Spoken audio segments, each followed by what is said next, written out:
Welcome to NR Pathshala. Today we'll be discussing the question answers of Shravana Bantu Kadige. Class 7 Tili Kannada.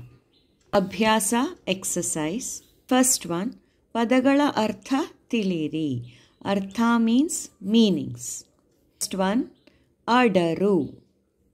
Melakke Hattu means climb up or ascend. Kadalu. Samudra means ocean. Keri, Oni, street or lanes. Jhari, Jokaliya Jikata.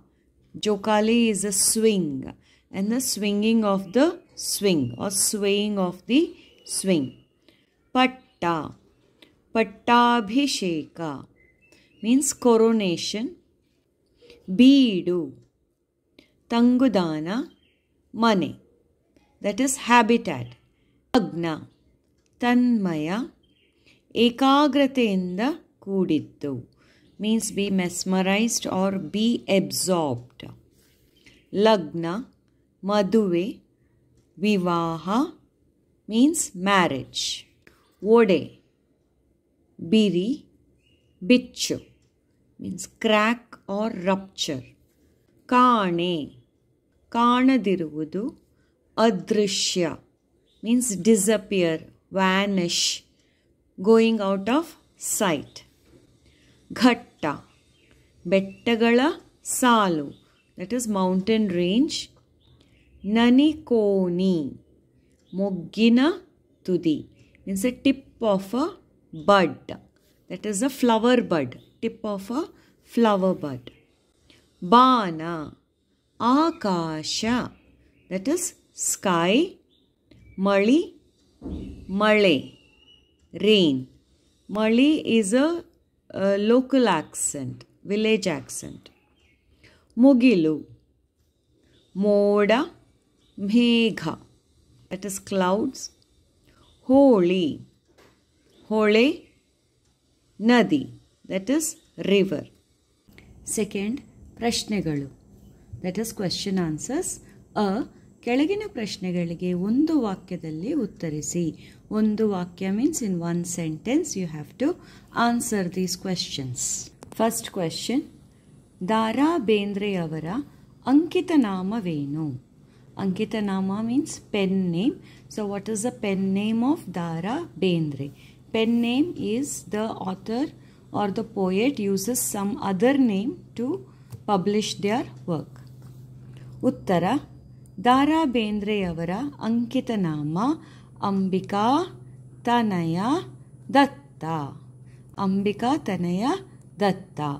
So here instead of Venu you have to replace it with Ambika Tanaya Datta. Second question, ಶ್ರಾವಣದ ಮಳೆಯನ್ನು ಬೇಂದ್ರೆಯವರು ಯಾರ ಕುಣಿತಕ್ಕೆ ಹೋಲಿಸಿದ್ದಾರೆ? Shravana is a Indian calendar. Shravana is rainy season. So ಶ್ರಾವಣದ ಮಳೆಯನ್ನು, the rain that comes during the Shravana Masa, that is Shravana month, ಬೇಂದ್ರೆಯವರು ಯಾರ ಕುಣಿತಕ್ಕೆ ಹೋಲಿಸಿದ್ದಾರೆ? ಹೋಲಿಸುವುದು means compare. So the poet has compared the Shravana rain to whose? Yara, whose? Kunita. Kunita means dance. So the poet has compared the rain to whose dance. ಉತ್ತರ, ಶ್ರಾವಣದ ಮಳೆಯನ್ನು ಬೇಂದ್ರೆಯವರು ರಾವಣನ ಕುಣಿತಕ್ಕೆ ಹೋಲಿಸಿದ್ದಾರೆ. So the poet has compared the Shravanada male, that is a rain during the Shravana month, to Ravanana kunita, the dance of the Ravana. So instead of Yara, you have to write Ravanana. Rest is there in the question. Third question, ಶ್ರಾವಣದ ಬಿರುಗಾಳಿಯು ಯಾವ ರೂಪ ತಾಳಿದೆ ಎಂದು ಬೇಂದ್ರೆಯವರು ಹೇಳಿದ್ದಾರೆ? So ಶ್ರಾವಣದ ಬಿರುಗಾಳಿ is the cyclone, you can say, or a tornado or a forceful wind. So ಬಿರುಗಾಳಿಯು ಯಾವ ರೂಪ ತಾಳಿದೆ ಯಾವ ರೂಪ ತಾಳಿದೆ, ವಾಟ್ ಫಾರ್ಮ್ ಇಟ್ ಟುಕ್ ಎಂದು ಬೇಂದ್ರೆಯವರು ಹೇಳಿದ್ದಾರೆ. Question is what form did the ಬಿರುಗಾಳಿ ಟೇಕ್? ಉತ್ತರ, ಶ್ರಾವಣದ ಬಿರುಗಾಳಿಯು ಭೈರವನ ರೂಪ ತಾಳಿದೆ ಎಂದು ಬೇಂದ್ರೆಯವರು ಹೇಳಿದ್ದಾರೆ. So Bendre is saying that the Shravana's ಬಿರುಗಾಳಿ, like I told, it is a forceful wind, like cyclone or a tornado. So ಭೈರವನ ರೂಪ ತಾಳಿದೆ. Bhairava is another form of Lord Shiva. So it has taken the form of Bhairava, the Birugali of Shravana Masa. So instead of Yava, you have to replace it with Bhairavana. Rest Bhairavana, rest is there in the question. Fourth, ಶ್ರಾವಣದ ಸಂದರ್ಭದಲ್ಲಿ ರವಿ ಕಾಣದಿರಲು ಕಾರಣವೇನು? So ಶ್ರಾವಣದ ಸಂದರ್ಭದಲ್ಲಿ means Shravana is a rainy season. ರವಿ ಕಾಣದಿರಲು, Ravi is another name for sun, that is Surya. ಕಾಣದಿರಲು ಕಾರಣವೇನು? So ಕಾಣದಿರಲು is sun is not seen. So what is the reason? So in rainy season you can't see the sun because the clouds are covering that. So here the question is why the sun is not seen during rainy season. Answer, ಶ್ರಾವಣದ ಸಂದರ್ಭದಲ್ಲಿ ಮುಗಿಲು ಸೂರ್ಯನನ್ನು ಮರೆಮಾಚುವುದರಿಂದ ಸೂರ್ಯ ಕಾಣುವುದಿಲ್ಲ. So ಶ್ರಾವಣದ ಸಂದರ್ಭದಲ್ಲಿ, that is during the rainy season, ಮುಗಿಲು means clouds. You can write moda also here if mugilu is difficult. So mugilu ಸೂರ್ಯನನ್ನು ಮರೆಮಾಚುವುದರಿಂದ, clouds will cover the sun. ಮರೆಮಾಚುವುದು means covers the sun. So that is why ಸೂರ್ಯ ಕಾಣುವುದಿಲ್ಲ. Fifth question, ಶ್ರಾವಣದಲ್ಲಿ ಹೊಳೆ ಮತ್ತು ಮಳೆಗಳ ಮಿಲನವನ್ನು ಕವಿ ಏನೆಂದು ಬಣ್ಣಿಸಿದ್ದಾರೆ? So ಶ್ರಾವಣದಲ್ಲಿ, that is in the Shravana month, ಹೊಳೆ ಮತ್ತು ಮಳೆಗಳ milana means coming together of the water bodies, that is a hole, ponds and all, and male is a rain. ಕವಿ ಏನೆಂದು ಬಣ್ಣಿಸಿದ್ದಾರೆ? So how does the poet describe the meeting of the water bodies or the ponds and the rain during Shravana month? Answer, ಶ್ರಾವಣದಲ್ಲಿನ ಮಳೆ ಹೊಳೆ ಮತ್ತು ಮಳೆಗೆ ಲಗ್ನವಾದಂತೆ ಇರುತ್ತದೆ ಎಂದು ಕವಿ ಬಣ್ಣಿಸಿದ್ದಾರೆ. ಸೊ ಶ್ರಾವಣದಲ್ಲಿನ ಮಳೆ, the rain that comes during the Shravana month, that is heavy rain mostly during July month. ಹೊಳೆ ಮತ್ತು ಮಳೆಗೆ ಲಗ್ನವಾದಂತೆ ಇರುತ್ತದೆ. ಸೊ ದ ಕವಿ ಬಣ್ಣಿಸಿದ್ದಾರೆ. So the poet is describing it looks as though the rain and the streams are getting married. ಲಗ್ನವಾದಂತೆ ಇರುತ್ತದೆ, it looks like as though they got married ಎಂದು ಕವಿ ಬಣ್ಣಿಸಿದ್ದಾರೆ. ಕೆಳಗಿನ ಪ್ರಶ್ನೆಗಳಿಗೆ 2-3 ವಾಕ್ಯಗಳಲ್ಲಿ ಉತ್ತರಿಸಿರಿ. So again questions are given. ಪ್ರಶ್ನೆಗಳು 2-3, 2 or 3 sentences you have to answer these questions. First question, ಬೇಂದ್ರೆಯವರು ಶ್ರಾವಣ ಎಲ್ಲೆಲ್ಲಿಗೆ ಬಂತು ಎಂದು ಹೇಳಿದ್ದಾರೆ? ಸೊ ಬೇಂದ್ರೆಯವರು, that is a poet, Shravana is the rainy season. ಎಲ್ಲೆಲ್ಲಿಗೆ ಬಂತು, where and all did it come ಎಂದು ಹೇಳಿದ್ದಾರೆ. ಆನ್ಸರ್, ಬೇಂದ್ರೆಯವರು ಶ್ರಾವಣ ಕಾಡಿಗೆ, ನಾಡಿಗೆ, ಬೀದಿಗೆ, ಕಡಲಿಗೆ, ಘಟ್ಟಗಳಿಗೆ, ಬಾನಿಗೆ, ಊರಿಗೆ, ಕೇರಿಗೆ, ಮನೆಗೆ ಬಂದಿತು ಎಂದು ಹೇಳಿದ್ದಾರೆ. So where and all did the rain come? Rain came, that is ಬೇಂದ್ರೆಯವರು ಶ್ರಾವಣ ಕಾಡಿಗೆ, the rain came to the forest. Then nadige, to the city where people are there. Beedige, now in the city in every street. Kadalige, in the ocean. Ghattagalige, that is the Ghats sections. Bahanige, in the sky. Urige, that is the place where people are living. Kerige, by-lanes. Mane manege, every house. Banditu, endu ಹೇಳಿದ್ದಾರೆ. So the rain comes to the forest, to cities, to the streets, roads. Kadalige, that is the ocean, to the mountains, ghat sections. Banige, in the sky, in the uru, villages. Keri, that is the by-lanes.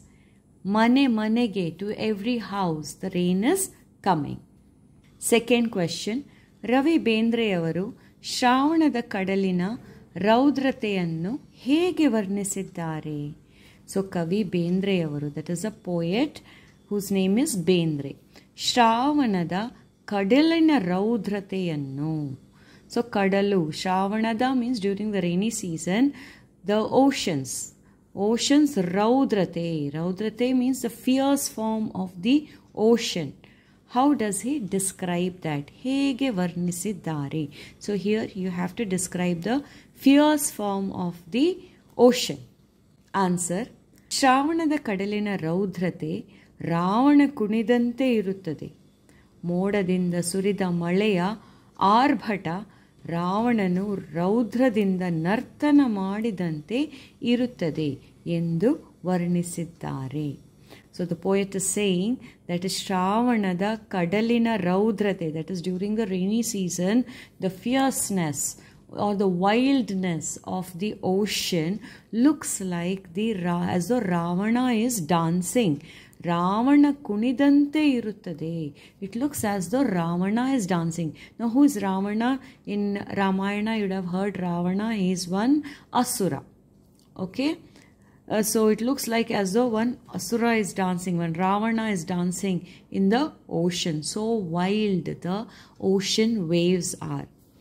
Modadinda surida maleya arbhata, that is modadinda surida maleya, that is the rain that is pouring from the clouds. Moda is cloud. Surida means pouring. Maleya, so the rain that is pouring from the clouds. Arbhata, the way it is pouring from the clouds, it looks as though Ravananu Raudradinda Nartana Madidante iruttade. It looks as though Ravana is dancing. Nartana. What type of dance? Raudra dance. Means a very wild dance. Very energetic wild dance. Madidante iruttade.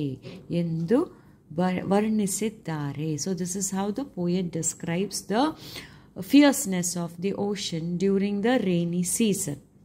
Third, ಘಟ್ಟಕ್ಕೆ ಬಂದ ಶ್ರಾವಣ ಉಂಟು ಮಾಡಿದ ಪರಿಣಾಮವೇನು? So ಘಟ್ಟಕ್ಕೆ ಬಂದ ಶ್ರಾವಣ, ಘಟ್ಟ means what? Mountain areas like the Western Ghats and all. So ಘಟ್ಟ is the mountain areas. ಬಂದ Shravana means when the rain reaches the mountain regions.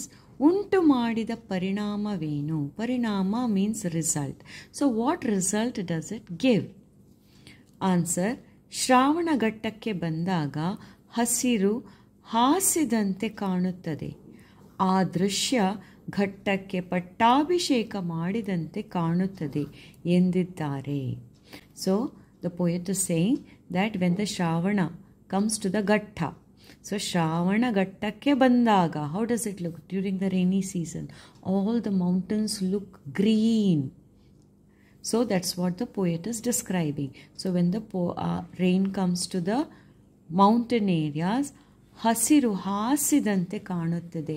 It looks as though a green carpet is laid on the mountains.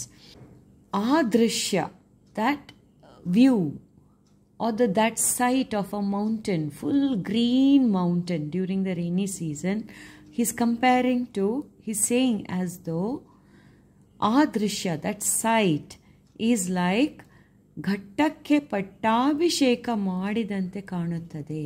So with that sight, the green mountains during the rainy season, it looks as though they have done pattabhisheka to the mountains. Pattabhisheka means a crowning ceremony they do for the kings. So that is called as Pattabhisheka. Looks like as though the mountains are coronated with the greenery on it. Fourth, ಕವಿಗೆ ಶ್ರಾವಣದಲ್ಲಿ ಹೊಳೆ, ಮಳೆ ಹಾಗೂ ಭೂಮಿಗಳು ಹೇಗೆ ಕಾಣಿಸಿದವು? For the ಕವಿ is a poet. ಶ್ರಾವಣದಲ್ಲಿ, that is during the rainy season, ಹೊಳೆ, ಮಳೆ ಹಾಗೂ ಭೂಮಿಗಳು. So ಹೊಳೆ means the stream, water bodies. ಮಳೆ, rain, and the ಭೂಮಿ is the earth. ಹೇಗೆ ಕಾಣಿಸಿದವು? How does it look? For the poet, how does it look during rainy season? The streams and the rain and the earth. Answer, ಶ್ರಾವಣದಲ್ಲಿ ಹೊಳೆಗೆ ಶುಭಗಳಿಗೆ ಇರುವ ರೀತಿ ಕಾಣಿಸುತ್ತದೆ. ಹೊಳೆ ಮತ್ತು ಮಳೆ ನಡುವೆ ಲಗ್ನವಾದಂತೆ ಕಾಣಿಸುತ್ತದೆ. ಈ ದೃಶ್ಯವನ್ನು ಭೂಮಿ ತಾಯಿ ಮಗ್ನಳಾಗಿ ನೋಡುವಂತೆ ಕಾಣುತ್ತದೆ ಎಂದು ವರ್ಣಿಸಿದ್ದಾರೆ. ಸೊ ಶ್ರಾವಣದಲ್ಲಿ, that is during the rainy season, ಹೊಳೆಗೆ means all the ponds, you can say, and the streams, okay, mainly water bodies. ಶುಭಗಳಿಗೆ ಇರುವ ರೀತಿ ಕಾಣಿಸುತ್ತದೆ. ಶುಭಗಳಿಗೆ means good time, ಇರುವ ರೀತಿ ಕಾಣಿಸುತ್ತದೆ. So it looks like as though the good time has come for all the water bodies on the earth, because during rainy season they all are filled with water and they overflow with water. So the poet is saying that it looks as though they are having good time, some nice good time has come for the water bodies. ಹೊಳೆ ಮತ್ತು ಮಳೆಯ ನಡುವೆ ಲಗ್ನವಾದಂತೆ ಕಾಣಿಸುತ್ತದೆ. So it looks as though, for the poet, it looks as though the ಹೊಳೆ, that is the streams, and the rain, ಮಳೆ, ನಡುವೆ, so in between them, ಲಗ್ನವಾದಂತೆ ಕಾಣಿಸುತ್ತದೆ. It looks as though they're getting married. Lagna means married. Okay, so what is the poet trying to say? He's saying that whenever it rains, the rain will fall on the earth and all the water bodies get filled. So they are all connected. So the poet is saying it looks, during rainy season, it looks as though the hole, that is the stream, and the rain are getting married. ಈ ದೃಶ್ಯವನ್ನು ಭೂಮಿ ತಾಯಿ ಮಗ್ನಳಾಗಿ ನೋಡುವಂತೆ ಕಾಣುತ್ತದೆ. So this sight of the rain falling on the earth and the waters are filling, the stream is flowing, the river is flowing full here. So seeing this sight, ಭೂಮಿ ತಾಯಿ, that is the mother earth, ಮಗ್ನಳಾಗಿ ನೋಡುವಂತೆ. ಮಗ್ನಳಾಗೋದು means getting lost in that sight, okay, getting so immersed in that sight. She's enjoying that sight and she just lost herself. ಮಗ್ನಳಾಗಿ ನೋಡುವಂತೆ ಕಾಣುತ್ತದೆ. So she's seeing in a very mesmerized state, or you can say like a hypnotized state. She's seeing this scene ಎಂದು ವರ್ಣಿಸಿದ್ದಾರೆ. So this is how the poet is describing. Fifth, ಊರು ಕೇರಿಗಳಲ್ಲಿ ಶ್ರಾವಣದ ಸಂಭ್ರಮ ಹೇಗೆ ಕಾಣುತ್ತದೆ?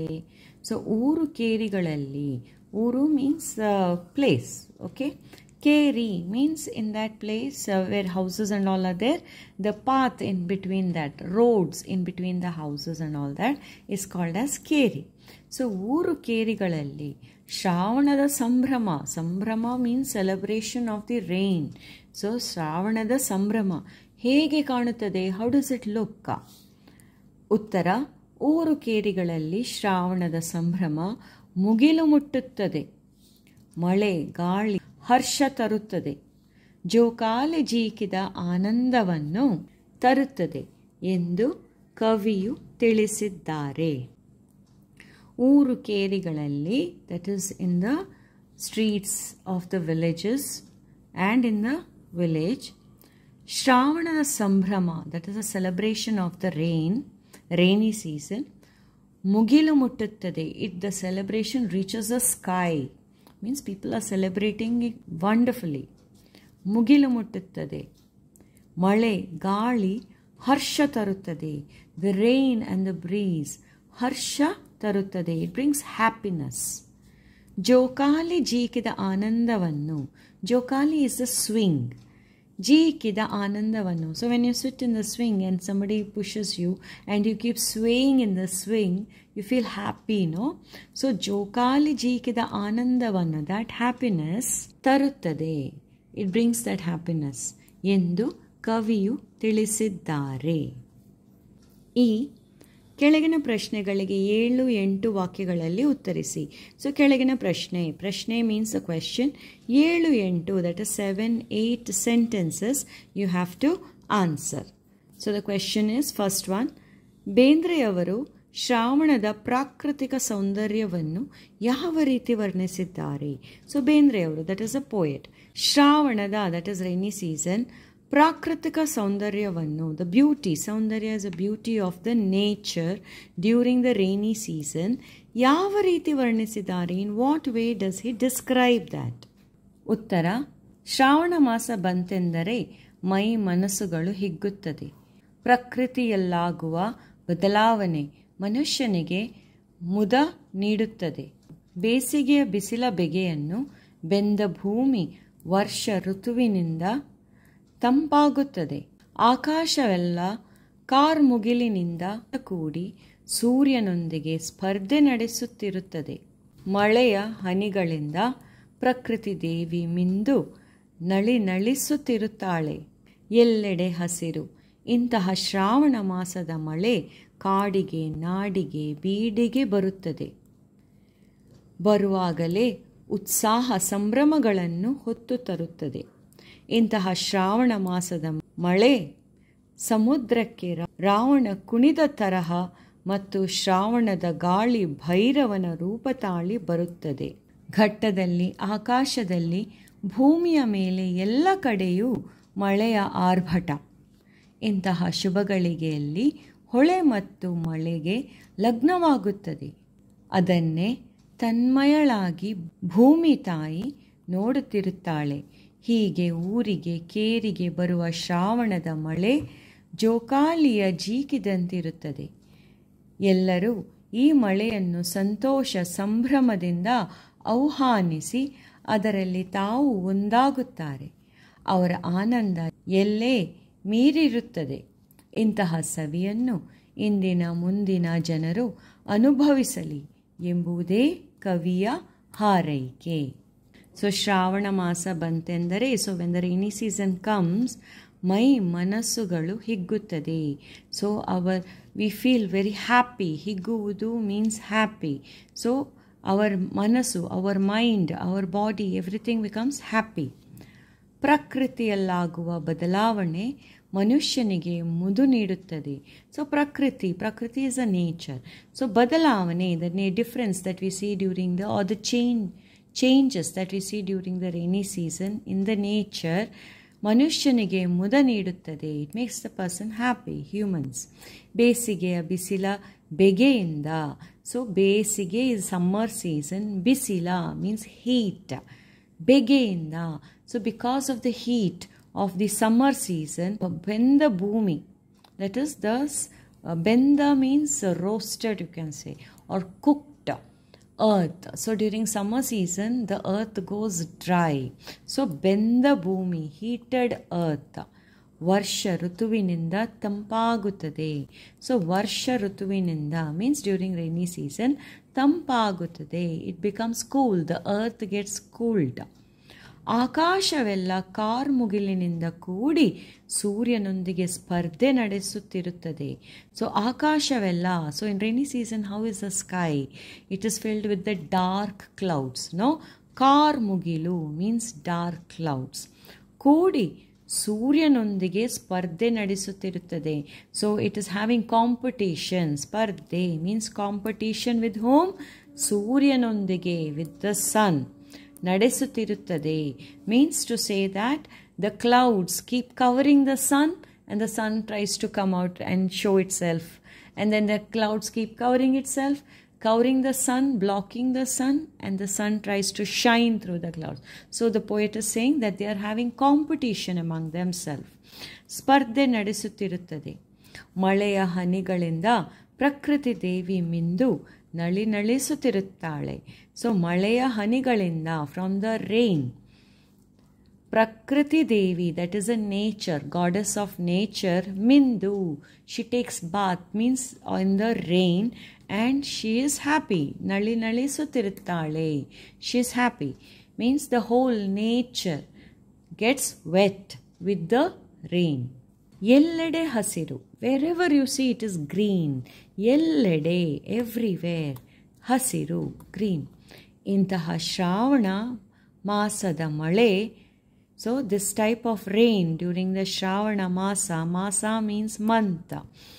Kadige, Nadige, Bidige, Baruttade. So this rain comes everywhere. It comes in the forest, it comes in the cities, it comes in the streets.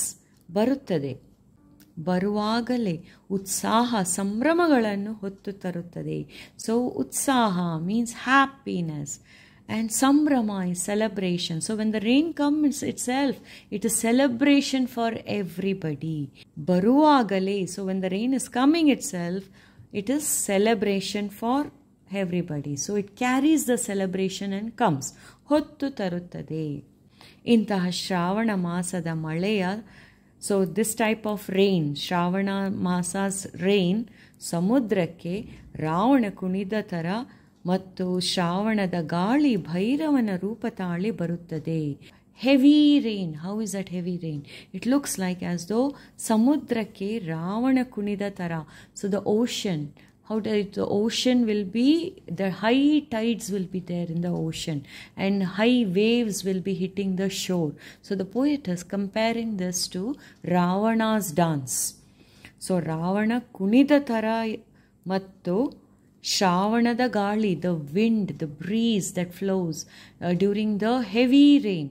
How does the poet describe that? He says that it looks like Bhairavana Rupatali Baruttade. So it takes the form of Bhairava. Bhairava means another form of Lord Shiva. So it looks like so fierce as Shiva. It takes that form and it's come. So ಗಾಳಿ looks like ಭೈರವನ ರೂಪತಾಳಿ ಬರುತ್ತದೆ. ಘಟ್ಟದಲ್ಲಿ, ಆಕಾಶದಲ್ಲಿ, ಭೂಮಿಯ ಮೇಲೆ ಎಲ್ಲ ಕಡೆಯೂ ಮಳೆಯ ಆರ್ಭಟ. This fierce rain you get to see everywhere. You get to see in the Gatta. Gatta means mountain ranges. Akasha, in the sky, on the earth, bhumiya mele. ಎಲ್ಲ ಕಡೆಯೂ, in everywhere you can see this ಮಳೆಯ ಆರ್ಭಟ. ಇಂತಹ ಶುಭಗಳಿಗೆಯಲ್ಲಿ ಹೊಳೆ ಮತ್ತು ಮಳೆಗೆ ಲಗ್ನವಾಗುತ್ತದೆ. So ಇಂತಹ ಶುಭಗಳಿಗೆಯಲ್ಲಿ, ಶುಭ means good, ಗಳಿಗೆ means time. So in such good time, what is happening? It looks as though the water streams and the rain are getting married. ಮಳೆಗೆ ಲಗ್ನವಾಗುತ್ತದೆ. ಅದನ್ನೇ ತನ್ಮಯಳಾಗಿ ಭೂಮಿ ತಾಯಿ ನೋಡುತ್ತಿರುತ್ತಾಳೆ. So this only, that is the marriage between the rain and the water bodies. Who is seeing this? That is the bhoomi thayi, that is mother earth is seeing. How she is seeing this? ತನ್ಮಯಳಾಗಿ means she is so absorbed in herself when she is seeing this. Okay, ನೋಡುತ್ತಿರುತ್ತಾಳೆ. ಹೀಗೆ ಊರಿಗೆ ಕೇರಿಗೆ ಬರುವ ಶ್ರಾವಣದ ಮಳೆ ಜೋಕಾಲಿಯ ಜೀಕಿದಂತಿರುತ್ತದೆ. So like this, when the rain comes to the ooru, that is the villages. Keri means all the streets. When it comes, no, it looks as though a Shravana ಬರುವ ಶ್ರಾವಣದ ಮಳೆ ಜೋಕಾಲಿಯ ಜೀಕಿದಂತಿರುತ್ತದೆ. It looks as though the swing is swaying. It looks like that when the rain comes. ಎಲ್ಲರೂ ಈ ಮಳೆಯನ್ನು ಸಂತೋಷ ಸಂಭ್ರಮದಿಂದ ಆಹ್ವಾನಿಸಿ. ಸೊ ಎಲ್ಲರೂ, everybody is welcoming this rain happily. ಮಳೆಯನ್ನು ಸಂತೋಷ ಸಂಭ್ರಮದಿಂದ ಆಹ್ವಾನಿಸಿ. ಆಹ್ವಾನಿಸುವುದು means inviting. So they are welcoming the rain happily, celebrating and welcoming the rain. ಅದರಲ್ಲಿ ತಾವು ಒಂದಾಗುತ್ತಾರೆ. They become one with the rain. ತಾವು ಮೀನ್ಸ್ ದೆಮ್, ಒಂದಾಗುತ್ತಾರೆ, ದೇ ಬಿಕಮ್ ಒನ್. ಅವರ ಆನಂದ ಎಲ್ಲೆ ಮೀರಿರುತ್ತದೆ. ಸೊ ಅವರ ಆನಂದ ಮೀನ್ಸ್ ಹ್ಯಾಪಿನೆಸ್. ಎಲ್ಲೆ ಮೀರಿರುತ್ತದೆ. ಎಲ್ಲೆ means it has crossed all the limits or their happiness has crossed all the limits. ಇಂತಹ ಸವಿಯನ್ನು ಇಂದಿನ ಮುಂದಿನ ಜನರು ಅನುಭವಿಸಲಿ ಎಂಬುದೇ ಕವಿಯ ಹಾರೈಕೆ. ಹಾರೈಕೆ means wishing. So the poet is wishing this type of rain. ಇಂತಹ ಸವಿಯನ್ನು, this sweetness what people experience during the rain, indina means today's generation, mundina janaru means tomorrow's generation, anubhavasali, they should experience this rain, this beautiful experience, even they should experience ಎಂಬುದೇ ಕವಿಯ ಹಾರೈಕೆ. So this only is the poet's wish. ಭಾಷಾಭ್ಯಾಸ. ಕೆಳಗಿನ ಪದಗಳಿಗೆ ಗ್ರಾಂಥಿಕ ರೂಪ ಬರೆಯಿರಿ. So Granthika Rupa. Granthika means the local pronunciation of the words. So you have to write the correct pronunciation of the words. For example, Madari, Kunidhanga. This is how they talk in the villages and all that. So this is a local way of talking. Kunida Hage. So this is textbook Kannada, okay, or a city Kannada. Kunida hage. So like that you have to write. Bantu, banditu, adaryava, ಮೇಲಕ್ಕೆ ಹತ್ತಿವೆ, ಉಕ್ಕತ್ತಾವ, ಉಕ್ಕುತ್ತದೆ, ಮರಕ, ಮರಕ್ಕೆ, ಏರ್ಯಾವ, ಏರಿದೆ, ಒಡೆದಾವ, ಒಡೆದಿವೆ, ಅದರಾಗ, ಅದರಲ್ಲಿ. ಕೆಳಗಿನ ಪದಗಳಿಗೆ ಸಮಾನಾರ್ಥಕ ಪದಗಳನ್ನು ಬರೆಯಿರಿ. ಸಮಾನಾರ್ಥಕ, ಸಮ ಅರ್ಥ means here words are given. You have to write the other words for this one which mean the same. For example, Kadu. Kadu means forest. So other names for the forest are Aranya, Vana. So like this you have to write the Samanarthaka pada. Second, Kadalu means ocean. So Samudra, Sagara, Varadhi. Third, Banu means sky. Akasha, Nabha, Gagana. Third, Ravi. Ravi means sun. Surya, Ravi, Bhaskara, Dinakara. Fifth, Male. Male means rain. Varuna. Thank you.